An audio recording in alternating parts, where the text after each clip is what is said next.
for all of y'all who don't know, this is Joski Love from the Pee Wee Herman. What's going on in your life, baby? Everything's good. I can't complain. And we also chilling over here with For all who don't know this man, and y'all know his songs, I Got the Power. What's all that? What y'all had? Pride, Sweat, Rock. CNC Music Factory, the front man for CNC Music Factory right here. Sold zillions and zillions of records. Zillions. This is a rich man. Y'all better get to know him. You understand what's going on right now in New York? Do you understand what's happening right now? If you don't know this man and don't understand, what was it, 2 records made that year? 3 records? I remember when we was making albums, there was 3 albums in the store. Maybe 3 12 inches. Now you got 350,000 albums. There was a time, man, where it was classic. We understood it. We grind for it. It's not what we believed in. It's what we did. It's not what we wanted to do. It was what we was doing. And this dude right here, I remember getting the record at 12 inches, and I was in college at the time, a freshman, and spinning the shit out of it. I mean, I don't know what to tell you. This is how hip-hop records is made. You ain't gotta overthink the shit. Just do what's happening right now at the moment. Whatever's in your life right now at that moment is what you put on tape. Whatever you doing, whatever you feeling, don't contrive yourself and try to constantly reinvent yourself. Just do what you're doing right now. And that was a time when we could make any kind of record. I was talking to 2 young girls tonight, and they didn't know, I'm doing a film, and they didn't know that Latifah made a house record, a dance record. They don't know the history. So many young people don't know what we did back then, that we was in a creative form where we would just make records. You go in the studio, you just make the record, man. You was having fun, you was talking about whatever. We got wars going on, we got a recession. Our people in general are hopeless right now. They don't have no faith in anything. So it's hard to write happy things when everything is sad around you. You know, when I came up in it, I come from a 2-parent home in a decent neighborhood, and all my friends had 2-parent homes. So I was just having fun, it wasn't that serious. But nowadays, how can you tell a kid that, his father might be locked up or his mother might not be in a good situation? How can you tell him to make a happy record? It's hard to write fun and happy rhymes when you're in a bad situation. But there are a lot of dudes out there, Little Bow Wow.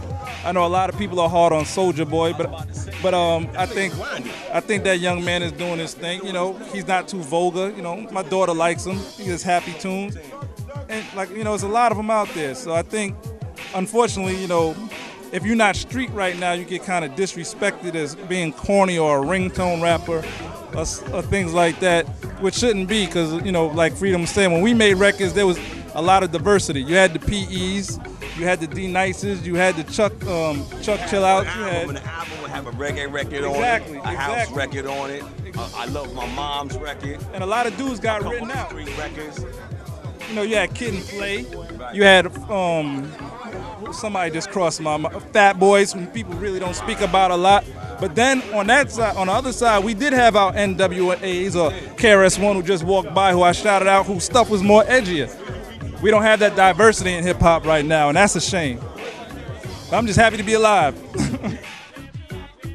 We chilling with my homie Freedom, man. He's an OG, he's a fellow legend. We got my man Joski Love right here, Naughty by Nature, man. We wear diapers, we study these brothers right here, you know what I'm saying? So we pay homage to hip-hop. That's what Hip Hop Array was all about. It's like, today, you get these young cats coming out and they like, man, forget all that. I'm the ish. When we came out with Hip Hop Array, like once we broke with OPP, Tretch was like, yo, man, this hip hop is so ill. We got to pay homage to all of the brothers that came before us. That's what Hip Hop Array was about, man. Let me tell you a story about that with this brother. He don't even remember this. I was going into a club. We was both going in at the same time. I never even met him before. They was all over MTV and just a fan. They just won a Grammy. And Vin came out of line and said, yo, Joe, what's up? How you doing? I was like, He's like, do I know you? He said, of course I know who you are. That's the problem with hip-hop. A lot of times, young people don't have the respect, not only for hip-hop that came before it, but even our parents. When you cut off the connection between the young and the old, you cut off the school. There's an African proverb that says, if you ask a young man for wisdom, you a fool. You can only get wisdom from an older person who's been through experience. So a young cast that is making it happen through this new technology, They the new breed of thinkers, but there's so many that fall off because they don't know how to reach back and say, yo, what'd you do that I can't do? What'd you do wrong? Yo, sometimes we have accounts that rob us, and young niggas go straight to them. I can tell you, don't fucks with dude. Right, exactly. But you not listening to me. It's like I always say, when a crackhead will come up to you and say something, that's who the fuck you supposed to listen to. Right. Because he might tell you how not to get caught up in that shit. You think he ain't got nothing to tell you. That's right, and I'm sponsoring Bring a Dope Head to School Day. I don't want to hear, this is your brain on drugs. Yeah. Bring a dope fiend to school, and I bet you every kid in the class won't want to mess with dope. That's right. And drink water, yo.